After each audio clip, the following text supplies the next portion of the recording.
Hi everybody, hope you're doing well. This is a continuation of the previous lecture where we introduced the two-level system under a time varying stimulus, and in this present lecture we will try to solve this two-level system. We arrived at this Hamiltonian here, this Hamiltonian for a two-level system. Given the initial condition, which is the psi zero or psi naught, is the up state, which is the lower level, corresponding to this part of the Hamiltonian here, we want to find out the evolution of the state and the averages of sigma x, sigma y, and sigma z. As time evolves, these quantities evolve, and we want to find out what happens here. Schrodinger's picture is to be used. I will use the Schrodinger picture here, but you can try another pictures as for instance the Heisenberg picture or interaction picture, and the results are exactly the same. There is no difference at all. All right, so we need to find out the solution for the present system. All right, keep that in mind. If you have a piece of paper, just write it down. So this is the system we want to solve right now. All right, well, the function psi of t, I will call it a Pauli spinor because it has a two complex components here, two complex components for this vector in Hilbert space, and it rotates according to the unitary group, the SU2. All right. So Pauli spinor, it is a Pauli spinor, this object here. But in general, it can be just describing a two-level system which is mapped into spin system. All right. So there is a C1 of time t and the C2 of time t. All right. These are functions of time. We want to solve for C1 and C2. The initial conditions for our problem here are C1 is equal to 1, C2 is equal to 0, because the initial state, the psi of 0, which we call the psi naught of the system, corresponds to this state here. So at time t equals to 0, this is an initial condition for the problem, all right? And of course, if we are using Schrodinger or the Schrodinger equation, we know this applies. Schrodinger's equation. All right, so we need to solve Schrodinger's equation. That's our problem, as a matter of fact, to solve the Schrodinger equation here. I hope you can properly see the equations in the board. Right, this is what we need to solve. It is a dimension 2 Hilbert space, and Schrodinger's equation here is a coupled set of equations for two variables here in general. All right, so we have this problem, this kind of problem, I h bar time derivative of C1 and C2, depending on the variable of time, is equal to the Hamiltonian, which in this case corresponds to minus h bar omega 0 divided by 2, the Pauli matrix sigma z, minus h bar, the capital omega, divided by 2, uh, cosine of omega t, and this is a sigma x matrix. So 0, 1, 1, 0. This is the Hamiltonian. of the problem, right? It is a matrix, and it applies to the same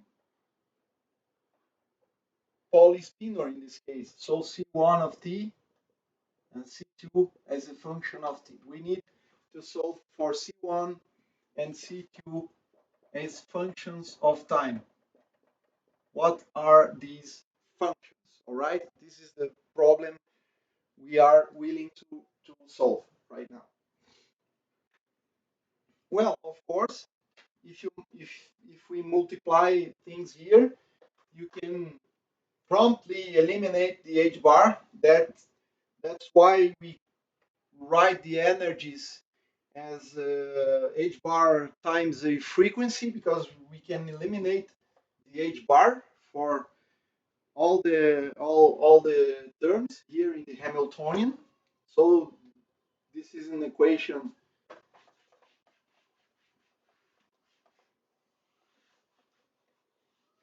for time derivatives. Right hand side we have just frequencies. All right, now we can promptly write the equations for C1 and C2.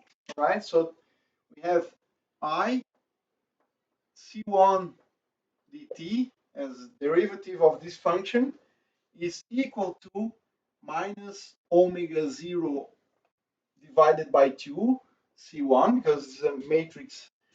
It multiplies the vector and you'll find 1 times C1. So this is what happens here.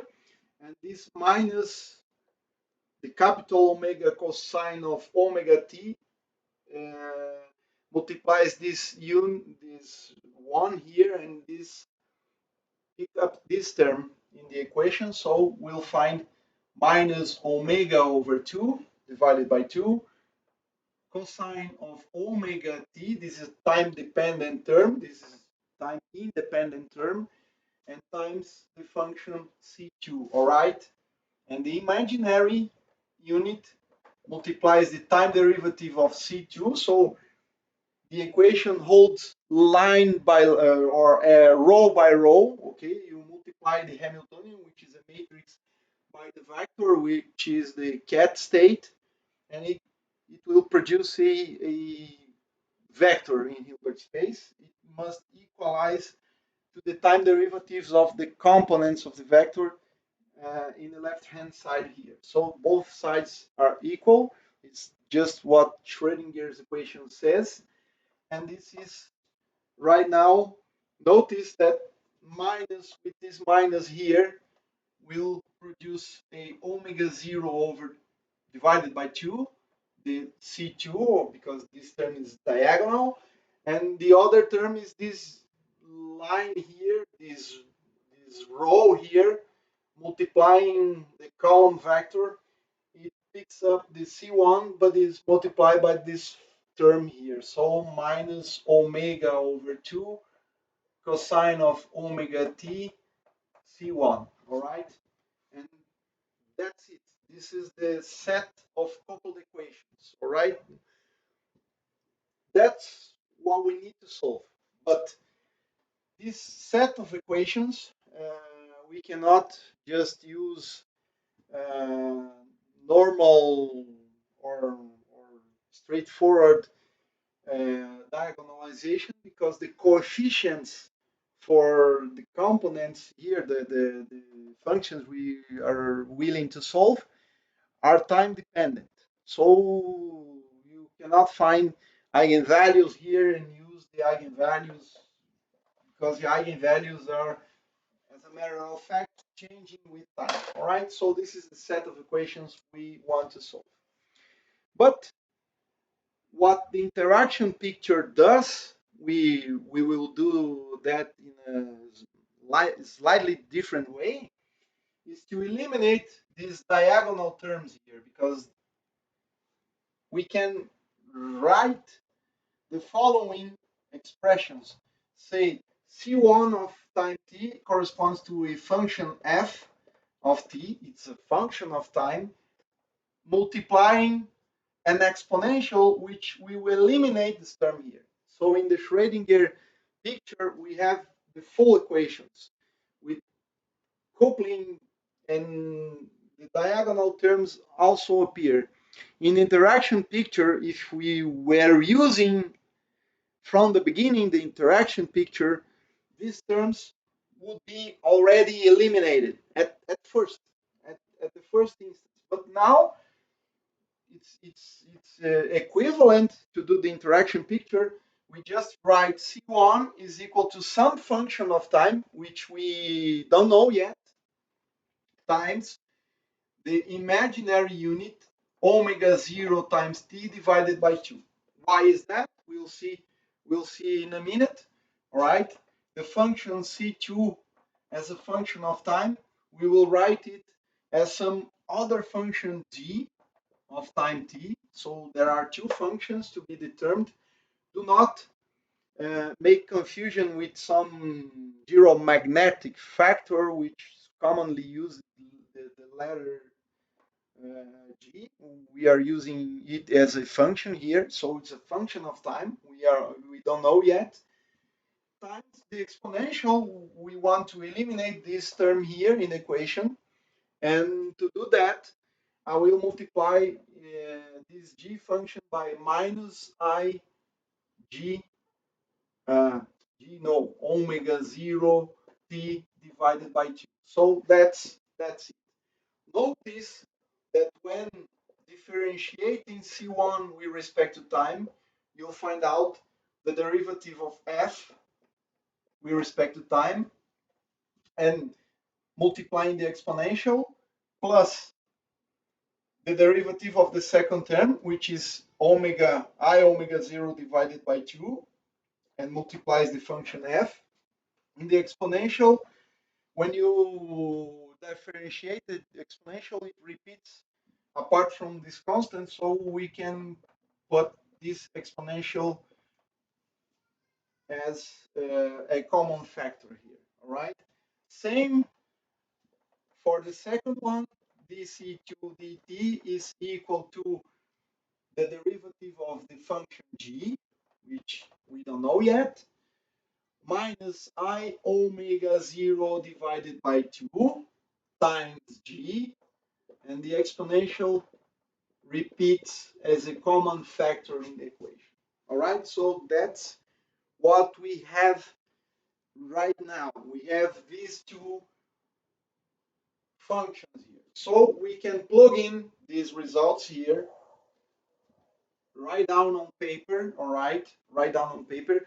I hope I do the right math here and I commit no mistakes, because it's a little bit complicated, but let's do that.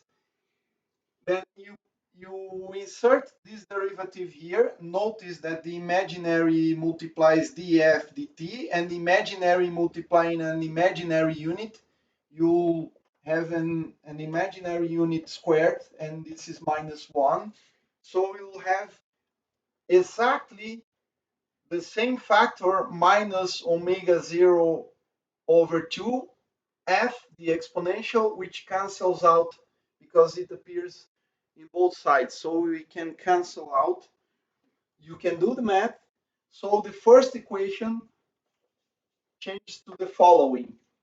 All right, I'll try to rewrite the equation, the first equation here. I df dt, all right, the imaginary multiply this thing here.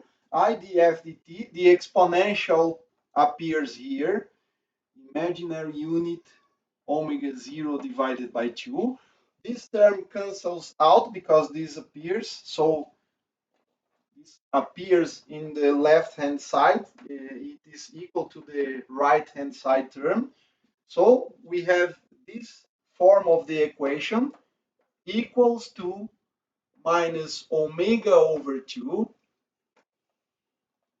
cosine of omega t, and the C2 function, which is g of t, the function of time, times this exponential minus I omega 0 t divided by 2. All right, so That's what we get for the first equation. But now, well, let us write the second equation also. So when we multiply this equation by the imaginary, we plug in here, we'll find a term which is I, the derivative of g with respect to time t, right? That's a factor appearing there.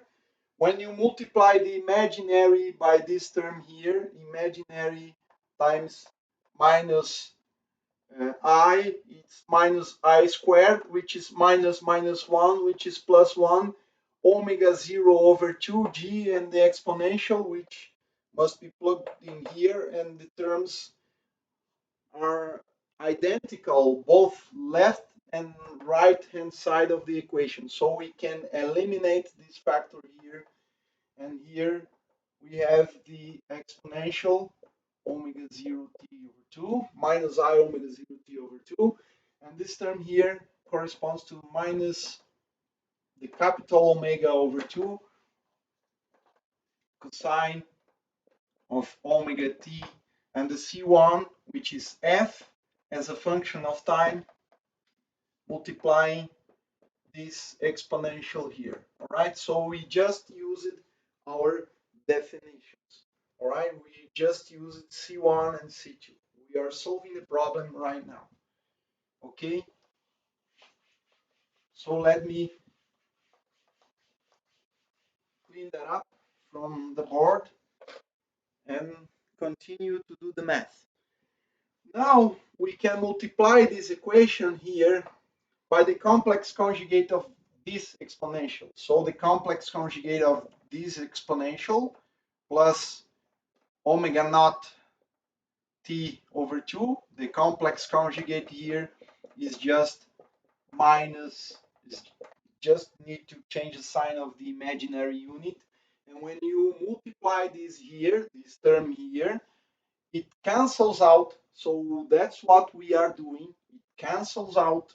So we are multiplying here by e to the minus I omega 0 t over 2. It must retain the equality of the equation, so I must multiply both sides by the same factor. And here, notice that this cancels out that. All right, so this just drops out from the equation. Right, this cancels out. And now I have here this exponential times that exponential. I can add up the exponents, and I get, instead of divided by 2, since both are equal terms, I add up, I have just omega 0 t in the exponential, all right? And same we do here, we multiply here by exponential of I omega 0 t over 2, just to eliminate the exponential from the left hand side, but I need to multiply by the same factor in the right hand side, so this, which is 1/2, is summed up with the same factor here when you multiply the exponentials, so this 1/2 factor cancels out. All right, so this is what is left from the original set of equations. All right, now we can do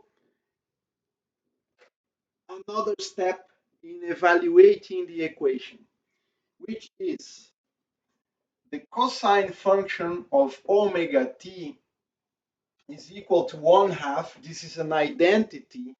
1/2 of the exponential e to the I omega t plus e to the minus I omega t. All right, this is a very well known fact. Also, if needed, remember that the sine of omega t is 1 over twice the imaginary unit, and the exponentials must be subtracted from each other. So that's it. This is the cosine and this is the sine function. All right, if needed, the sine function is already there. But here we need the cosine function. So we will plug in the cosine function here.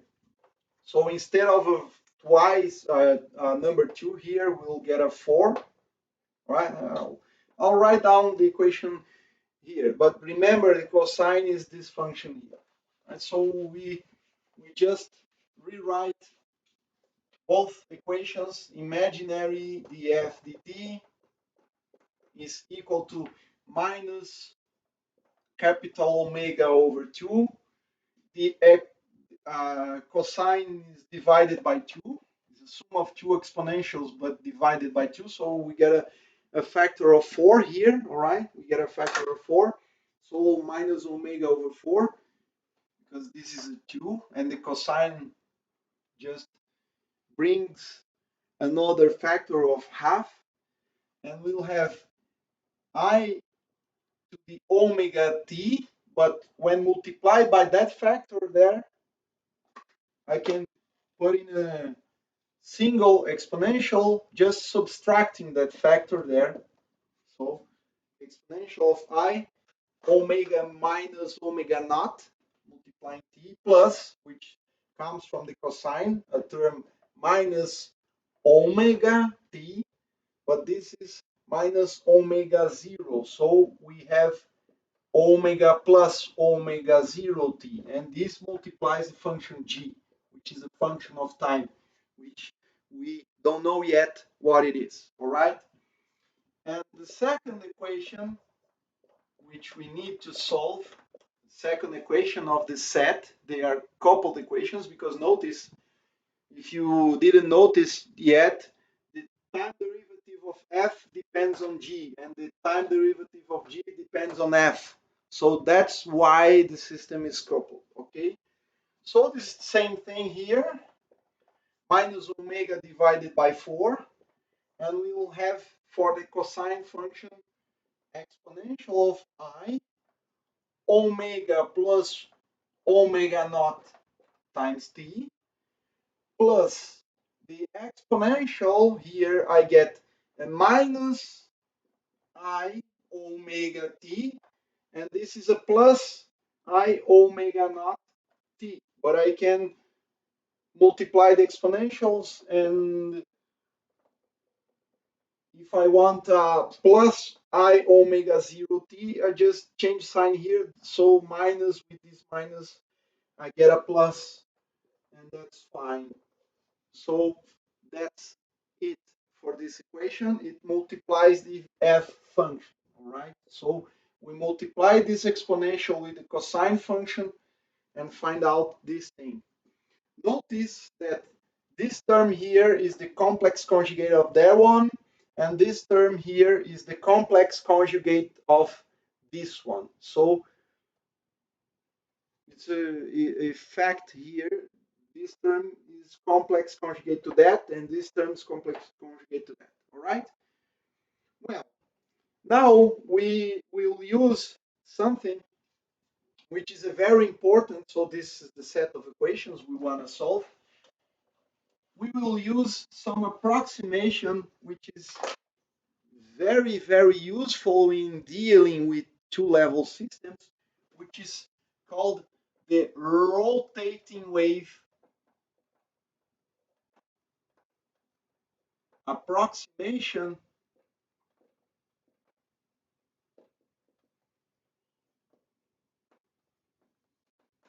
All right, it's an approximation.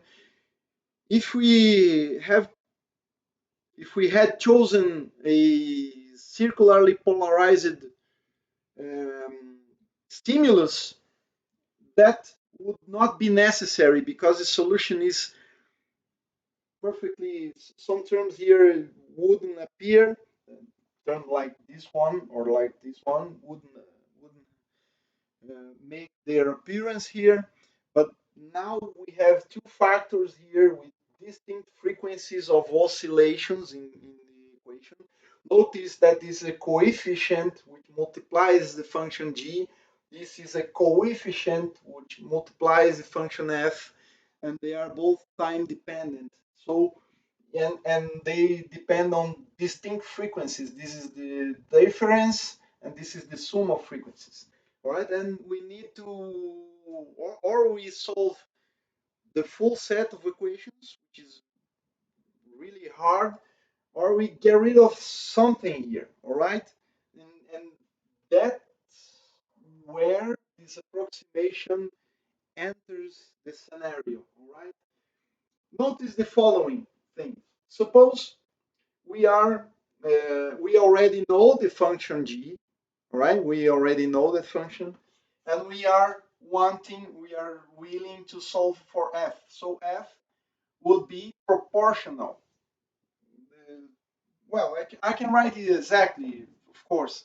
So f, the integral of df here, f of t would be equal to the imaginary going there. So this sign changes here, plus I omega over 4. And I would integrate over time this exponential from 0 to time t, I omega minus omega 0 t prime minus, or plus here, plus I to the minus I omega plus omega naught times time primed here. I integrate that from 0 to time t, the function g evaluated at time t primed, integrated over dt primed. So this is an integral version of this equation. Okay, when we solve the differential equations, we are in fact integrating out the system to get the solution.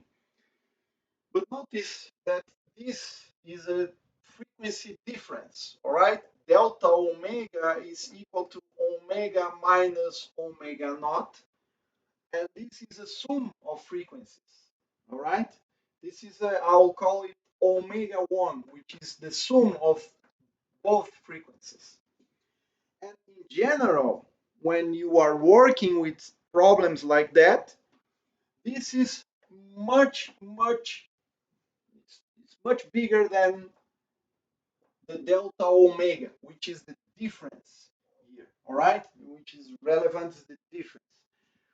So the sum of two distinct frequencies, but which in general are nearly the same, because you are wanting to stimulate the system near resonance, so near omega 0, which is the corresponds to the difference, the photon with the energy, which is equal to the difference between the two levels, the energy difference between the two levels. And this term here is much bigger, and therefore this factor oscillates smoothly, and this one oscillates pretty fast. It is a fast oscillating term. It's a rapidly oscillation. Here comes from here, multiplying a function which is assumed here not so much oscillating, but if it's oscillating, it gets worse, the scenario, when you multiply it by a even more rapidly oscillating function. And what do we get when you integrate a function which is rapidly oscillating? When you have an integrand which is oscillatory, the tendance is just that the areas cancels out, the positive and the negative areas cancels out, and this term makes almost no contribution to the behavior of the system, and therefore it is just neglected from the solution. So we get rid of this term because it is rapidly oscillating, and rapid oscillations make no contributions to the integral. All right, so we just neglect them. All right, so we just throw them out, this term here and this term here, we just eliminate from the system. It's just because when integrating the system, these terms here don't make important contributions. All right, so we'll get rid of that. Well, we also can remember if you remember integrals of functions like this. Suppose you have a rapid oscillation here, which that corresponds to a frequency omega 1, and some g here which is smoothly or well behaved and not so much oscillatory, but just keep that in mind. You have a g factor here which is nearly constant over some time interval here, so you can put that out of the integral. And this integration here, this kind of integration dt prime, you evaluate it as at time t between some time t to t plus delta t here. This is very rapidly oscillating, and this will be proportional to g divided by omega 1. And omega 1 is a high frequency compared to the other values here, this omega and all that, and this make no contribution. That's why we eliminate these terms from the system. All right, that's it. We get rid of them just because they are rapid oscillations. And the system of equations now become this df dt is equal to the imaginary, if I multiply everything by minus I, these two equations here, minus I multiplied by minus I. So minus I squared is 1, so I eliminate the imaginary from the left-hand side of the equations, omega over 4. This exponential here, I omega minus omega naught, or omega 0 or omega naught. Yes, I'm not a native. I don't know if I can be understood, but I saw in some videos that native persons which speak English very well say omega naught. This index 0, they say omega naught. All right, so but multiplying the function g of t, so this is for the first of the equations. The second of the equations, when you multiply by the imaginary, you get dg over dt is equal to the imaginary unit, the omega over 4. This term cancels out. We are neglecting for, for, for correctness. We are eliminating on purpose and time f of t. So that's the set of equations we want to solve. It gets a little bit simpler than the previous set of equations, but it's still complicated. So what we're gonna do right now, we will write f of t as equal to some a exponential of I gamma 1 times t. That's it. That's the function f. And the function g of time t we will write as some other exponential. I don't know if they are the same frequencies, if f and g oscillate at the same rate. We don't know that, so we introduce a gamma 2. All right, so f is some constant a and b constants. A and b, gamma 1, gamma 2, constants. All right, some constants which we need to solve for them. And next, plug in the proposed solutions into the set of equations. When you calculate the time derivatives of f and the time derivative of g, you find that the time derivative of f is just imaginary gamma 1 a, and again an f appears. So, but this is a exponential of I gamma 1 t, and the time derivative of dg, with respect to time, of course, this time derivative is just I gamma 2 b exponential of I gamma 2 times t. All right, so when you plug in here, notice that the time derivatives introduce an imaginary factor which already appears at the right hand side, so we can just cut them off, just eliminate the imaginary factors here, and we have the following set of equations. Gamma 1 times A is equal to, when we eliminate this exponential, well, we can just keep the exponential here. I gamma 1 t is equal to omega over 4 times b exponential, because I am inserting the function g here. It comes with a b here from the function g, times this exponential times that exponential, which comes from g. So we have I omega minus omega 0 plus gamma 2 times t.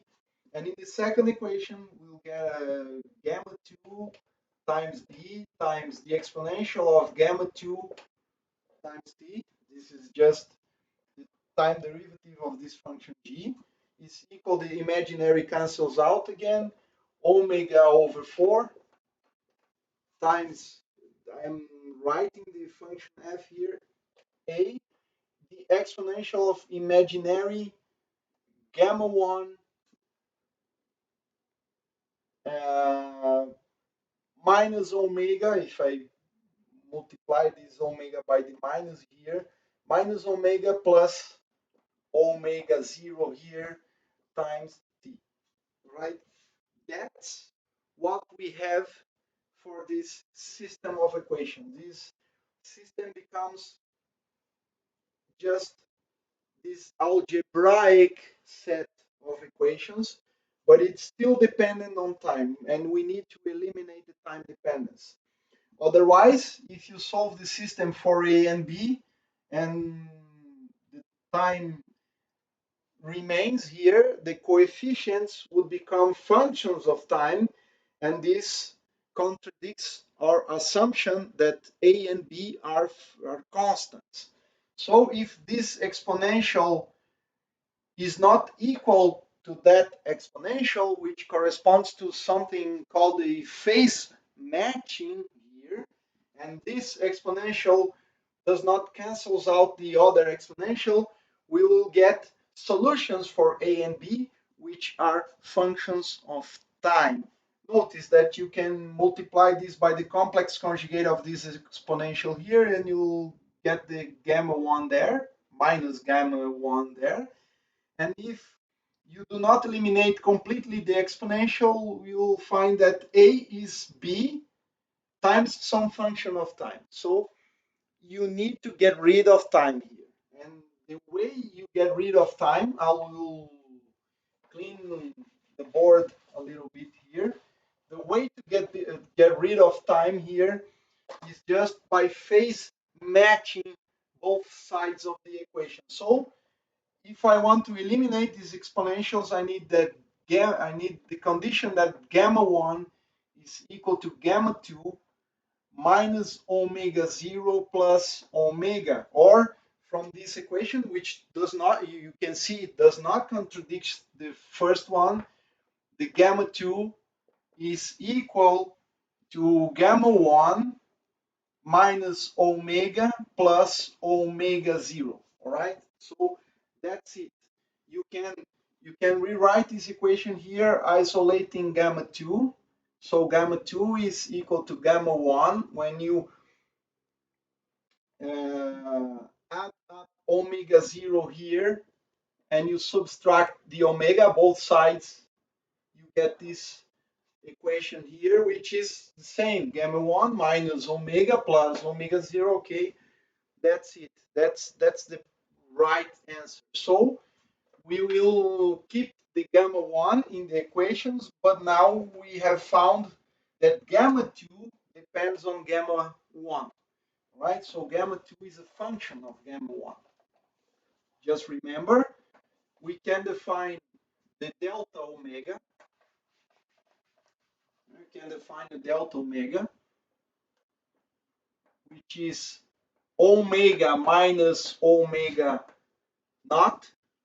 And therefore, if I use this result, I can rewrite the gamma 2 here as gamma 1 minus omega 0, which is just gamma 1 minus a delta omega. All right, so gamma 2 is equal to gamma 1 minus the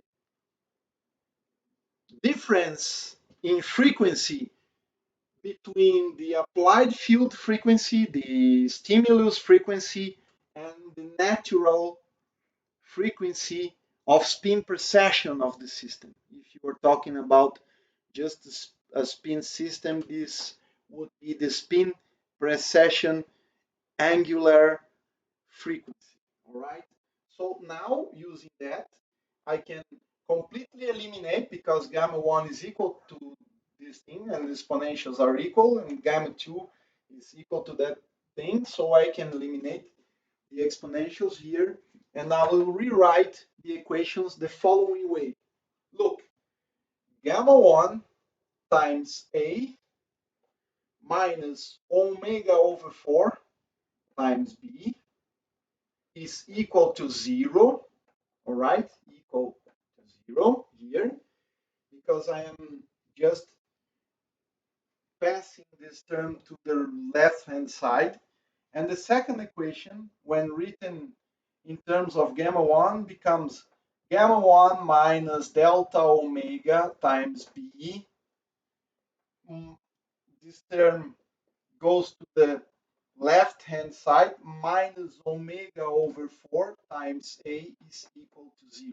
All right, so look at these equations, because I'm cleaning up a little bit here. And now we can rewrite this as a set of equations, as this set of equations as a matrix which has gamma 1 minus the capital omega divided by 4, here minus omega divided by 4, and this term here, which is gamma 1 minus delta omega. All right, it is a matrix times a vector which is comprised of the constants a and b. This must be equal to 0. And when you find a system like that, the only possibility, it's just a eigenvalue problem.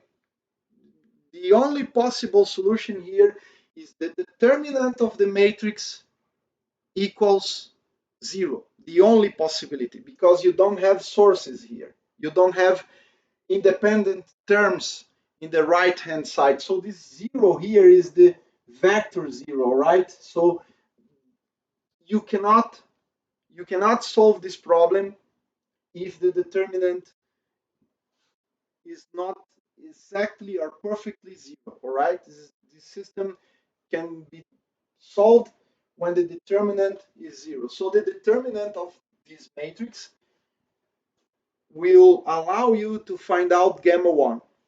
That's what you are calculating here. So you'll find the following equation: gamma 1 squared, because you multiply this by that, gamma 1 squared minus delta omega gamma 1, and minus the off diagonal product, which in this case is minus minus is a plus, but I need to reverse sign because it's the off diagonal term, omega squared divided by 16. 1/4 times 1/4, you'll find 1 divided by 16, right? Which needs to be equal to 0. So this is the determinant of that matrix. And that's a quadratic equation, a parabolic equation. We already know how to solve. This is just gamma 1. There are two possible roots, a plus and a minus root, corresponding to two eigenvalues for gamma 1. And then we'll find out something like two eigenvectors. All right. So gamma 1 plus or minus will be minus b. So this is delta omega over 2. The a factor here is 1, so we can use the Bhaskara formula readily. Plus minus 1/2 the square root of the b factor squared delta omega squared minus 4 times the other constant here, which corresponds therefore to plus omega over 4. All right, omega squared over 4, because the term is already squared. So 4 times this thing here, change the sign, and that's the discriminant of that equation. That's fine. That's all right. We arrived at two distinct solutions, two distinct solutions in this system.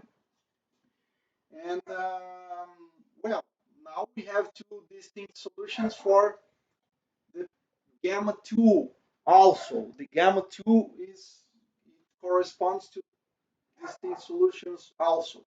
All right? But we need to remember that gamma 1a is equal to omega over 4b. All right? Or the other equation here, you can use any one of them. So I will rewrite the equations here just to remember them. Gamma 1 times A is equal to omega over 4 times B, or this is the gamma 2 times B is equal to omega over 4 times A. This is the set of equations, just to remind, and gamma 2 is equal to gamma 1 minus delta omega. So we already have the gamma 1 here. Delta omega is frequency difference. All right. We can now write the functions. So f is f of t, all right? F of t is a function which corresponds to some a times the exponential. Remember, f of t, we started with the following solution: I gamma 1t and g of t is equal to b exponential of I gamma 2 times t. All right, that's it.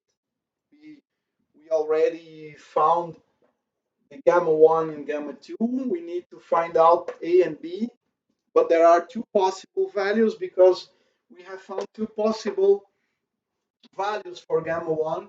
So I will write a1, some a1 constant.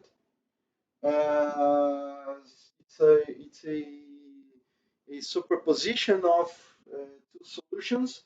A1 times the exponential of imaginary delta omega over 2 times t, and the first root we will call, just to make things easier to write down, let us call this frequency here as omega primed.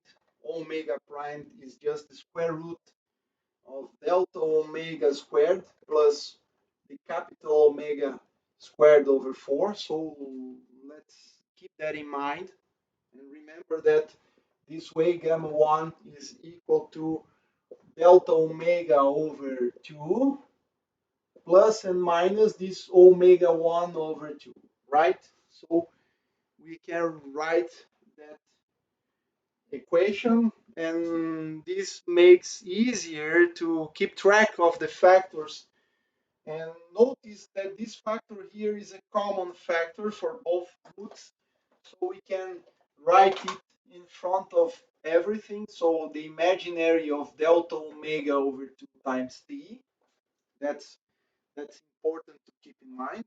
Both solutions have the same factor, and we'll find out a1 exponential of I omega 1 t divided by 2 omega prime, sorry, omega prime here, omega prime divided by 2, which is this number divided by 2, plus a B1 a to the minus I, because I get the minus solution here, sorry, and A2, because we are dealing with F. We introduced the constant factor A, but I have two solutions for gamma 1, so for each solution I'll have a distinct factor, perhaps omega prime times t divided by 2. So the two solutions for the function f. And the function g of time t is equal to some factors of b, gamma 2. But there are two gammas subindex 2. And this just corresponds to the same eigenvalues of gamma 1 minus the delta omega. So the delta omega changes sign here. So you can do the math, but look at here.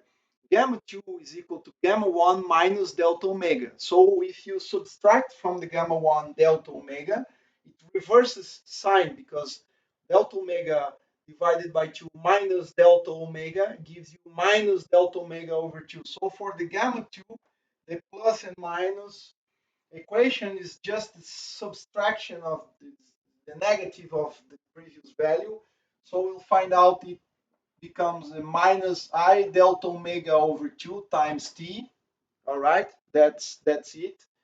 And the B1 factor exponential of the imaginary unit omega prime t divided by 2, of course, because divided by 2 here. And the other factor is some b2 exponential of minus I omega prime times t divided by 2. But now I can write the b factors or the a factors. You can choose whatever you want. You can find the b factors from this equation here. The b's are omega over 4 gamma 2 times a. So I am not normalizing yet. Well, I can normalize, but I can rewrite the equation for G the following way. So remember, from this equation here, I'll put it there. So I'm using the second one here. B is equal to omega A divided by 4 times the gamma 2. So we can rewrite the G function here.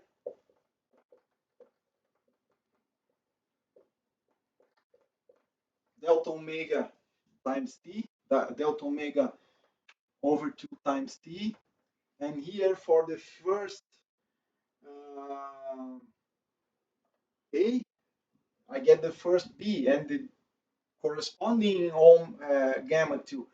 So I'll have here omega A1 divided by 4 times the gamma 2,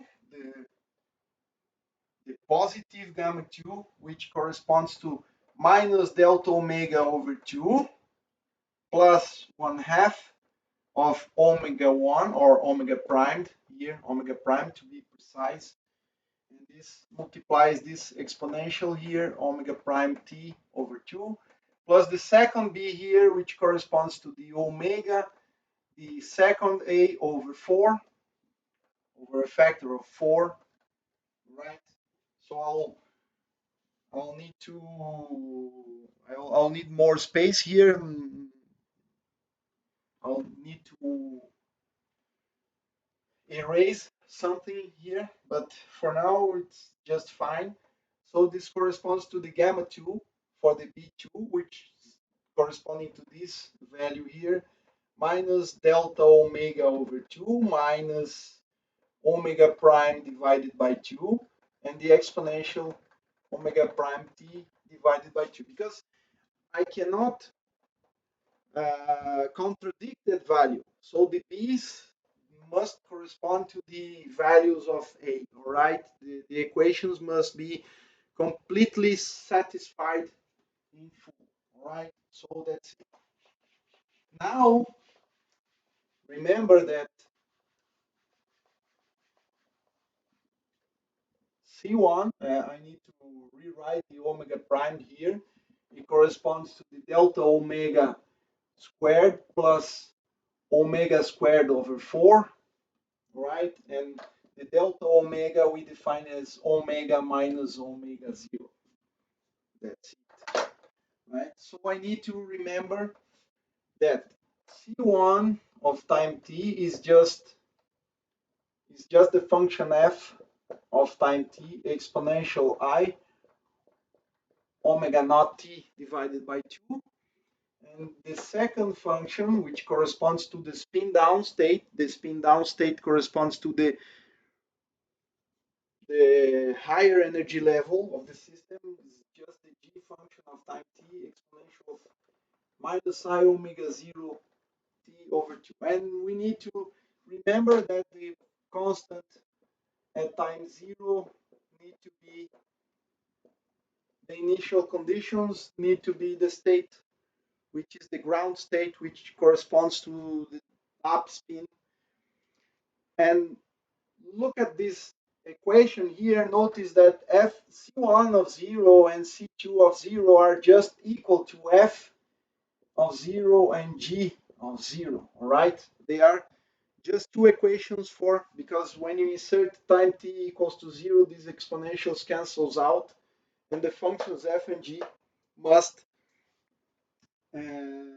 keep inside of them the corresponding initial conditions. So this way, if you insert t equals to 0 here and here, you'll find out that a1 plus a2 equal to the unity equals 1, because this exponential is 1, this exponential is 1, and also 1.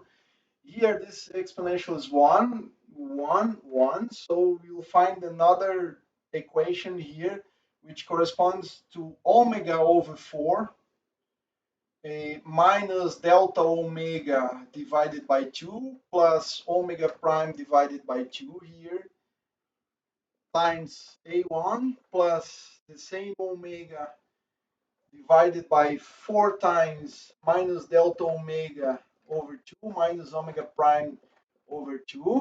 The exponential cancels out. The second value for A must be equals to 0. So F must be equal to 1. You find out this equation. G must be equal to 0 at time t equals to 0. So this equation holds. All right. So also, you can eliminate some things here, because from this equation you find out that the second of the values of A must be equal to um, something here, which is the omega over 4. I can cancel out from the full equation here. This factor of 2 also we can cancel out. And when you change the side of this term here, it changes sign, so this sign can be eliminated, and you'll find out omega primed plus delta omega times a1 divided by omega prime minus delta omega. So this is the relation between a2 and a1. All right, this is a relation. And now I can plug in the A2 into this equation, and I find that A1 is equal to 1 minus A2. So we find that A1, I am just looking to see if in the recording of the video if you can see what I'm writing here. So in this case, this A1 here is equal to 1 minus the A2, and the A2 depends on A1, All right. It's better to first replace the A2 here. So we'll find out that A1, which corresponds to 1 plus everything in A2 which is not A1, which corresponds to minus plus omega prime plus delta omega divided by the difference.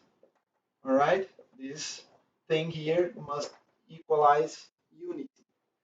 And here we can calculate directly. A1 is equal to omega prime minus delta omega divided by, when you find the common factor here, this eliminates the delta omega factor and you find out the result is twice the omega prime. Here you find the inverse. This term here is just a matter of doing some math, some mathematical straightforward calculations. You find this result here. So the A2 factor corresponds to omega prime plus delta omega divided by twice the omega prime. All right. So that's what you will find in your set of equations. All right. And now you can plug in here the factors. All right. So I'll get rid of these equations here. I guess we did it correctly because there are lots of factors here which are easy to be mistaken in some place here. But now look at the equations. We can rewrite the C equation, okay? The C equation. So I'll try to write the complete result. C1 of time t is equal to, all right, exponential times this omega 0 over 2. So I'll find I delta omega over 2 plus omega 0 over 2 times t, which is just the phase factor. It's when calculating the modulus squared of this value is irrelevant. It's in fact irrelevant factor. And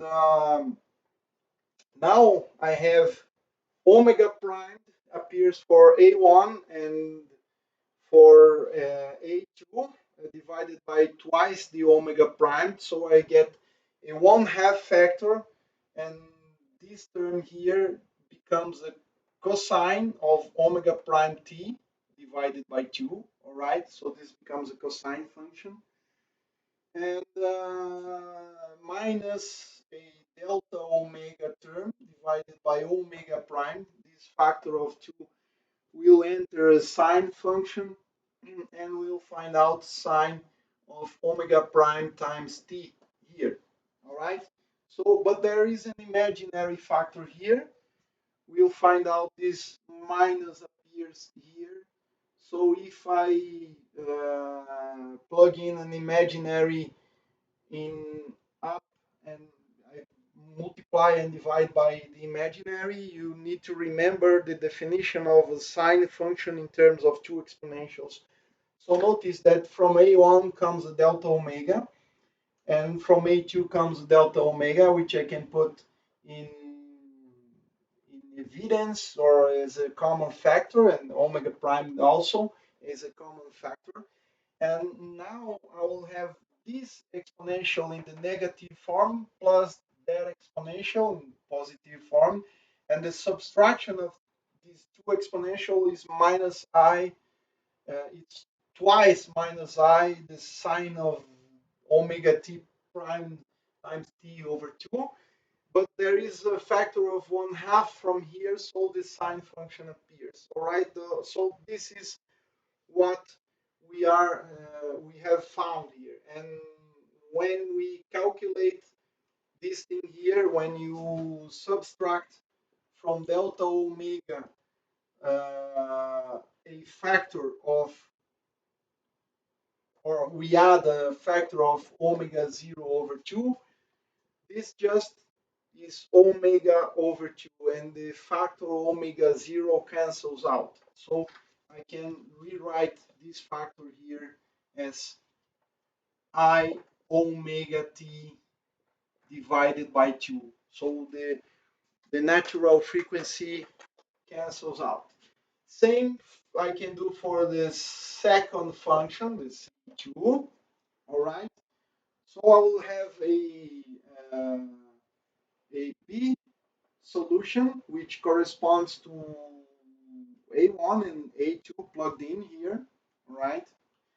And in this way, this minus delta omega over 2 times t, multiplying this factor here, all right, I will get e to the minus I omega t. It's a complex conjugate of the previous one.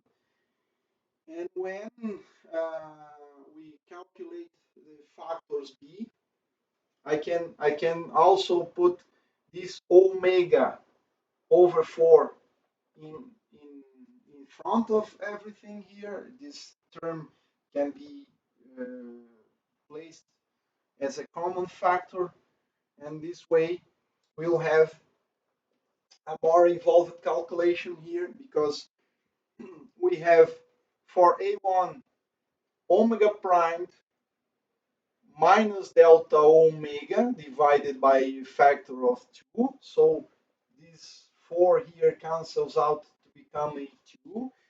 This gets eliminated. This factor omega prime delta omega gets eliminated.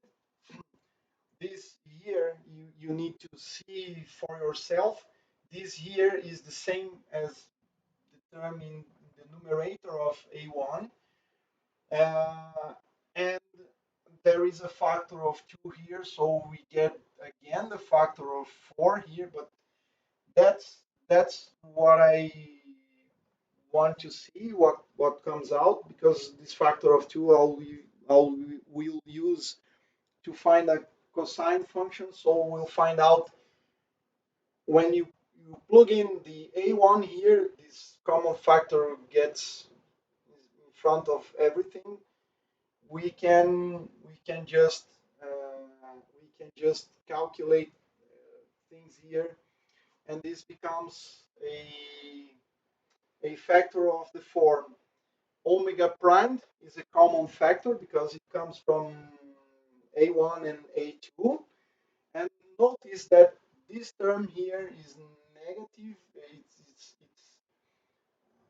sorry, it's the same as we have here, but there is a negative numerical factor there. So we need to find out a sine function here, sine omega prime t divided by 2. And this is the imaginary unit which is missing because the factor of 2 we already have. So this factor minus that give us twice I, the sine function of omega prime t, but this factor of 2 is cancelled out, and this 4 here is cancelled by this factor of 2. So we have found our equation here for the coefficient of C2, all right?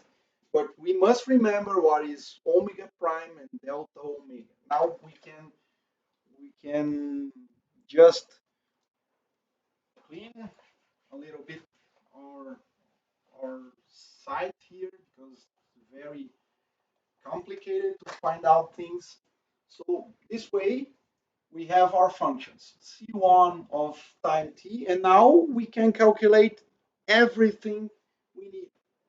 C1 of time t corresponds to I omega t divided by 2 cosine of the square root 1/2 the square root of a delta omega squared plus omega over 2 squared, right? can put the omega over 2, all terms squared, times t. So this is the first factor, minus the imaginary unit times the delta omega divided by this square root, which corresponds to delta omega squared plus omega over 2 squared. This is this factor here. And the sine function 1/2 square root. Well, that's just a little bit of math, some calculations, all right?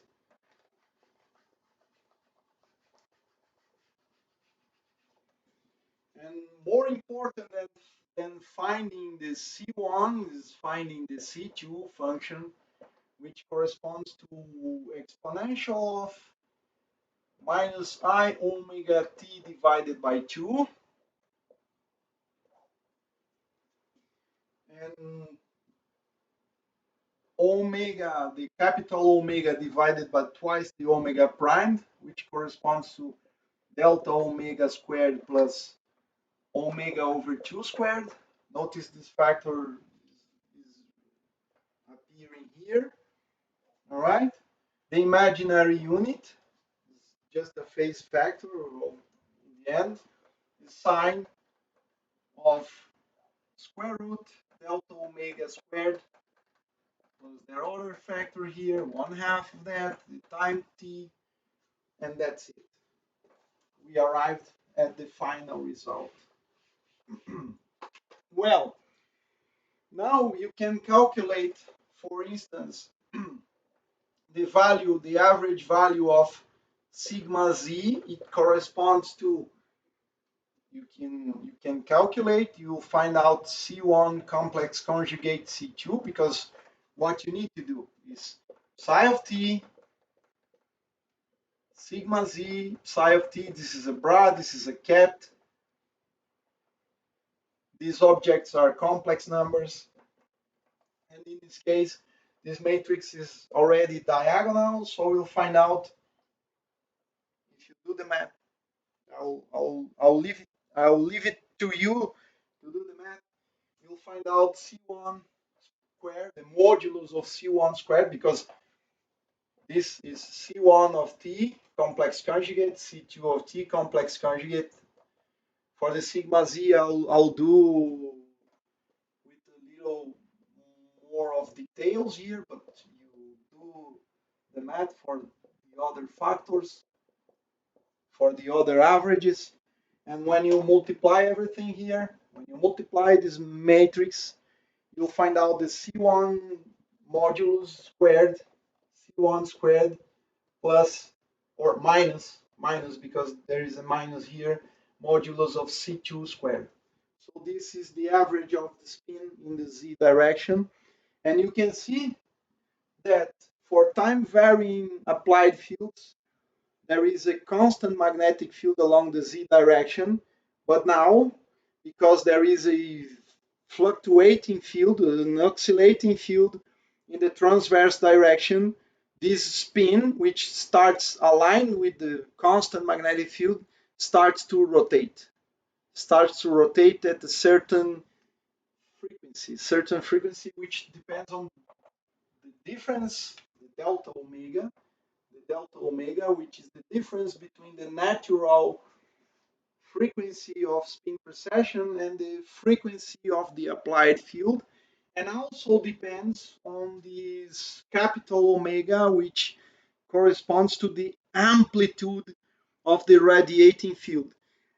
You can understand that these oscillations will depend on the amplitude, because this is just the amplitude of the applied oscillating field. It will depend, if the overall frequency will depend on that, because the modulus squared of the radiation field, so the modulus of B0 is proportional to the number of photons, or the number of photons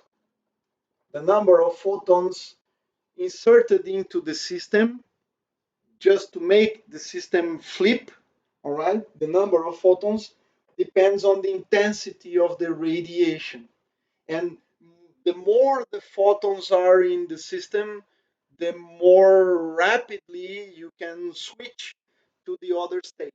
All right, so that's why it's somehow called stimulated, because more photons, the oscillating frequency gets bigger and bigger. All right, but remember, we are working with this b0 here, a small number compared to the polarizing field. All right, this is a consideration here. All right, so this is the average of sigma z.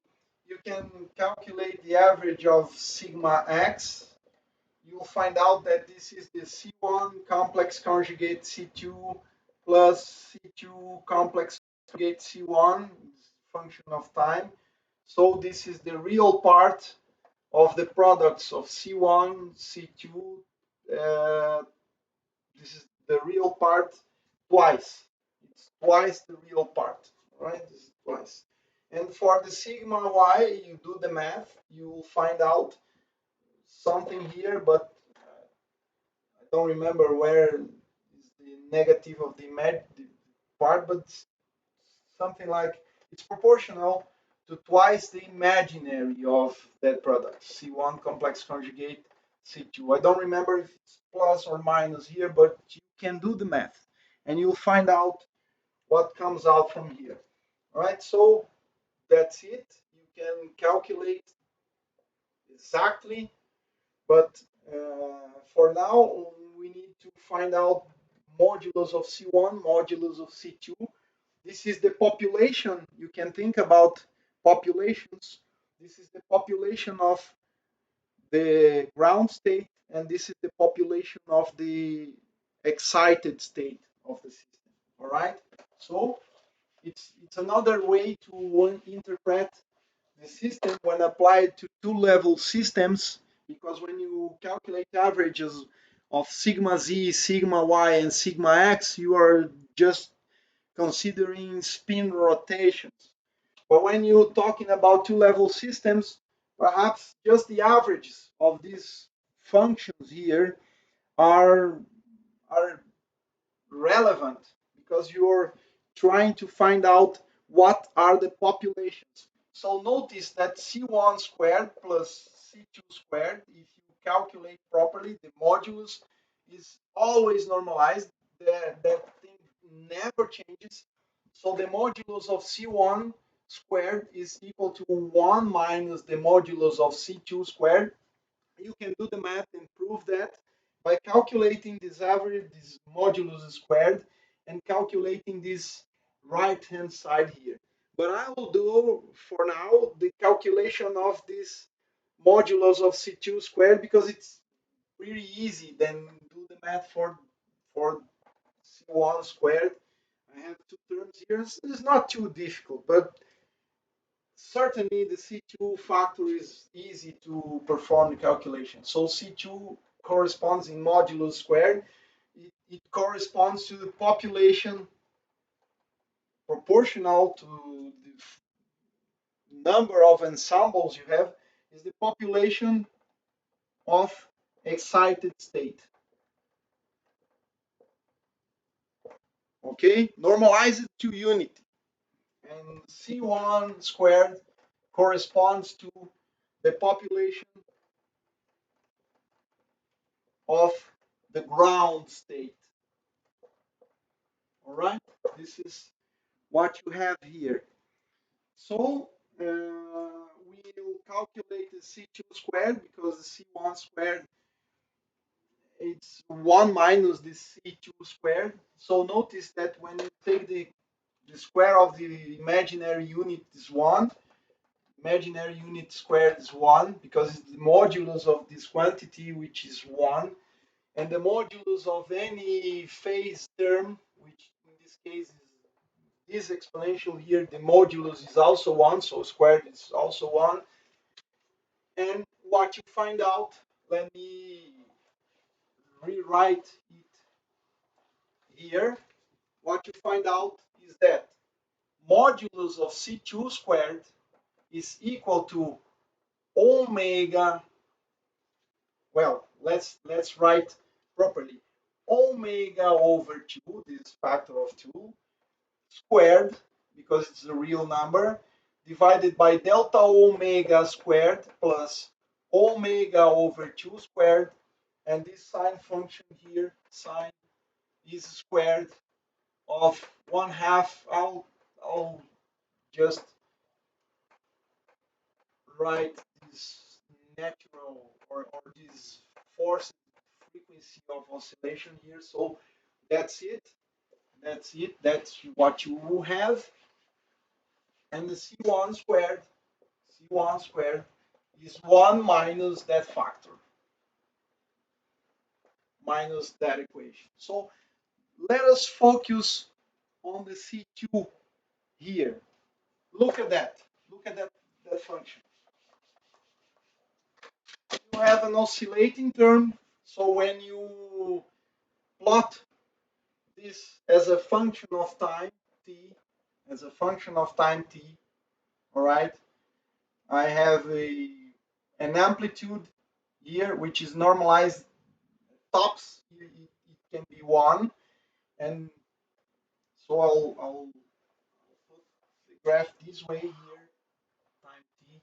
You can also implement in a computer to do the calculations. Remember that as time t goes to 0, this function goes to 0, the C2 goes to 0, and all the population is in the state C1.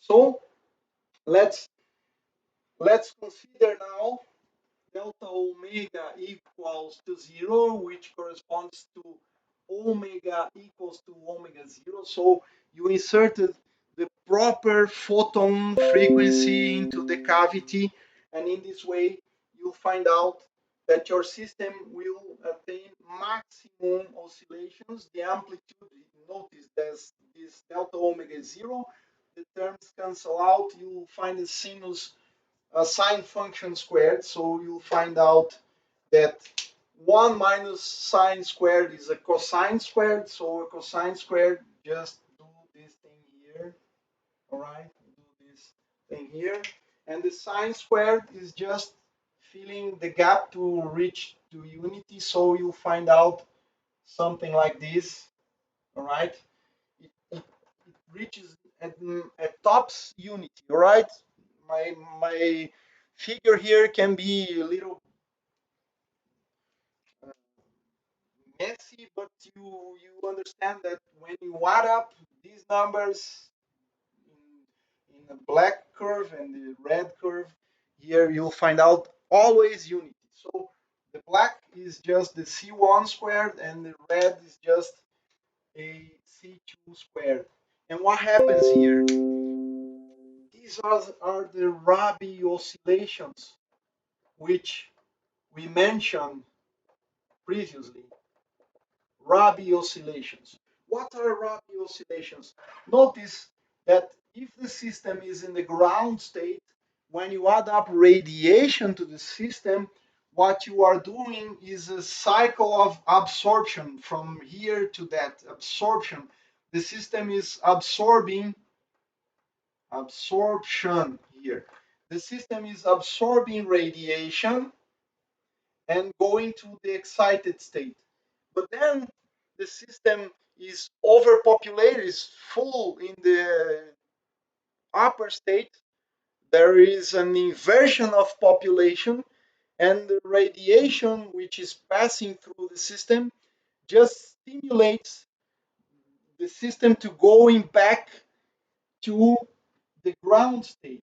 So the number of photons will become higher because you are stimulating emissions for the system to go back to the fundamental state. So till you get here, the system is going from the most populated state, which now is inverted, the excited state. It will release photons till all the population gets again to the fundamental state, and another cycle will be produced. So this is the emission cycle. So absorption, you get maximum to the population of upper state, and emissions occur, and then again absorption, and then emission and absorption, and that what happens. But notice that when you have a very well um, tuned, tuned system, this is tuning of the system. The system is tuned properly.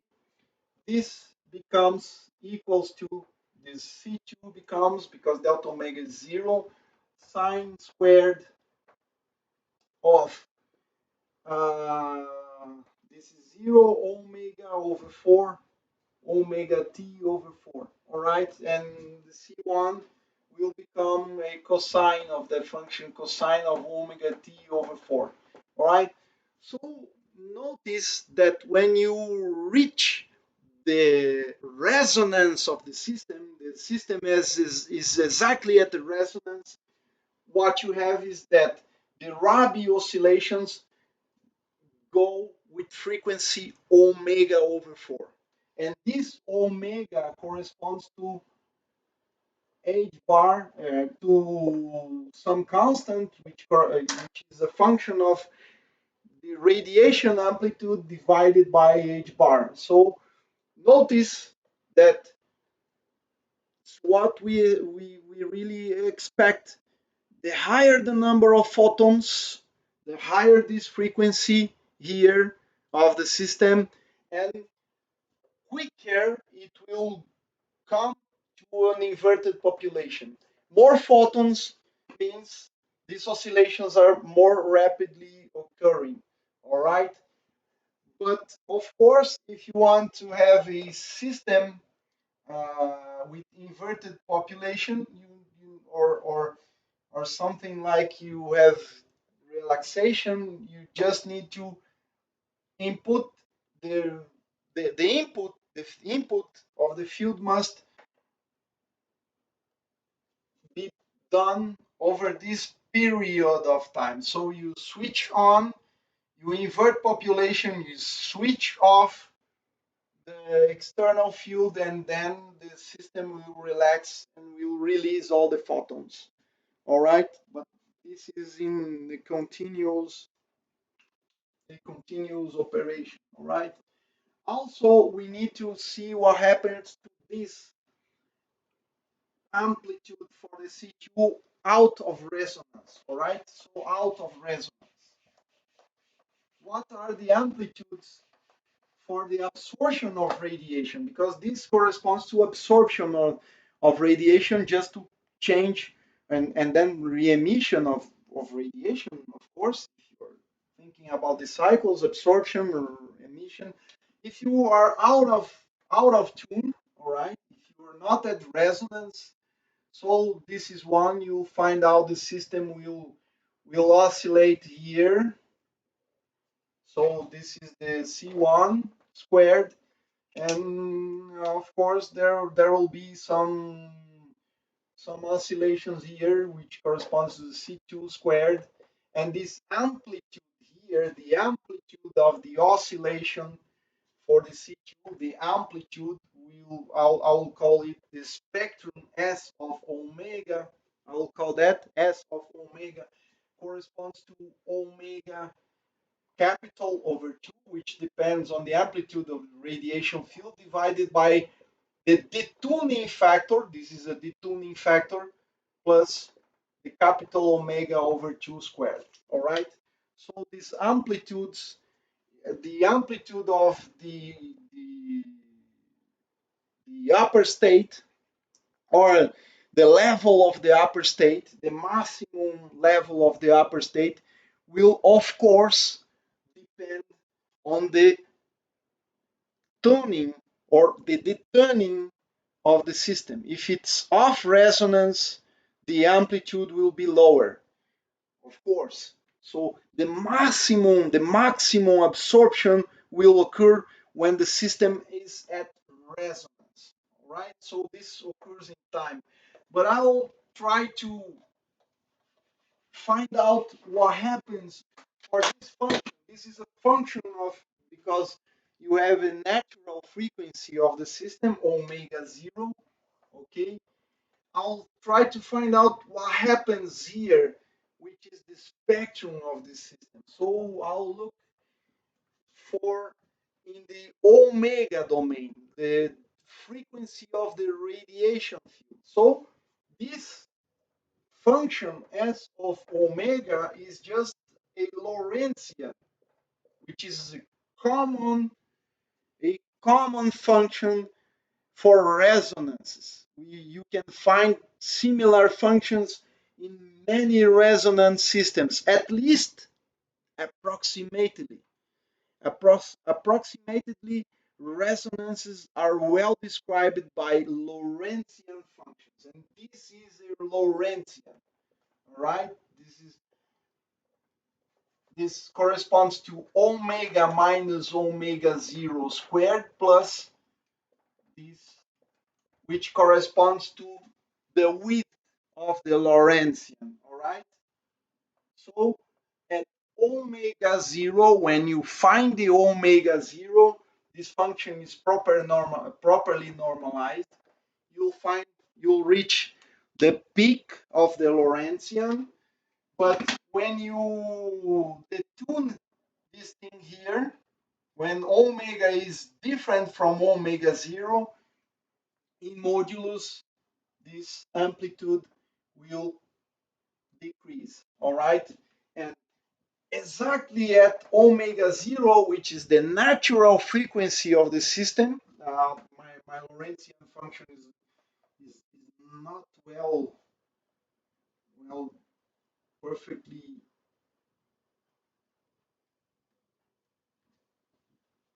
done here. Now it's better, all right? So this amplitude, the peak of the Lorentzian occurs at resonance, all right? This is the resonance. And the width, which corresponds to the half here, half corresponds when this difference here is exactly omega over 2, all right? When this omega over 2, when the difference is omega over 2, so you'll find half, and this corresponds, is proportional. This thing here is proportional to omega. This bandwidth, I'll call bandwidth, is proportional to omega over 2.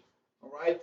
So you find half when delta omega is exactly equal to, in modulus, of course, omega over 2. So you find two solutions. One is here, the other is here. You'll find out what is the width, the bandwidth in this Lorentzian function. So it's a Lorentzian. Very important function when describing resonance. Resonance is really an important topic for every theory in physics and engineering, and it's very well described by Lorentzian.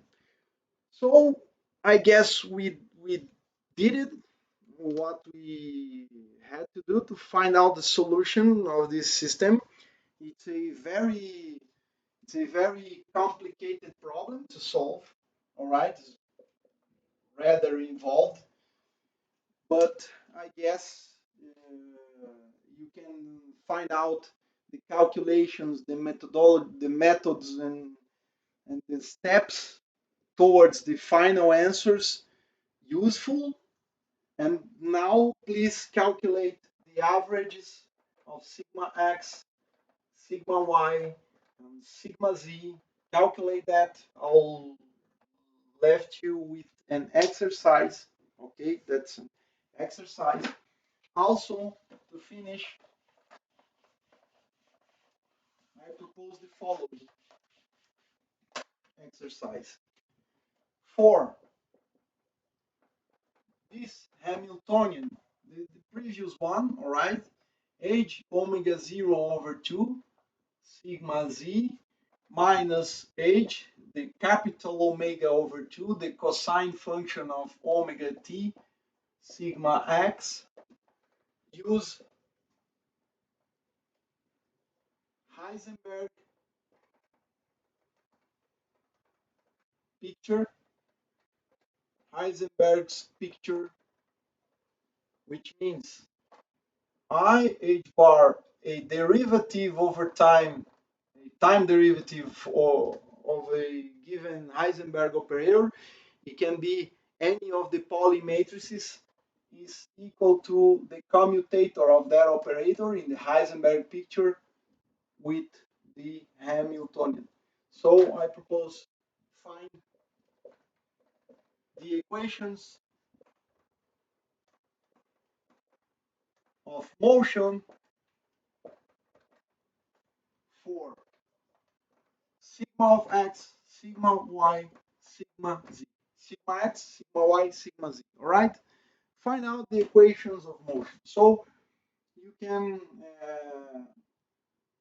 try to calculate these things, but you need to remember that the Pauli matrices, independent of the exact representation, satisfy the commuting relations, which means sigma I sigma j is equal to twice the imaginary unit, symbols here, sigma k here. This is valid even in Heisenberg picture. And you can plug in sigma x, calculate the commutators here, sigma y, calculate commutators and all that, and you'll find out the equations of motions. Compare the solution or compare the problem with classical equations for a magnetic moment,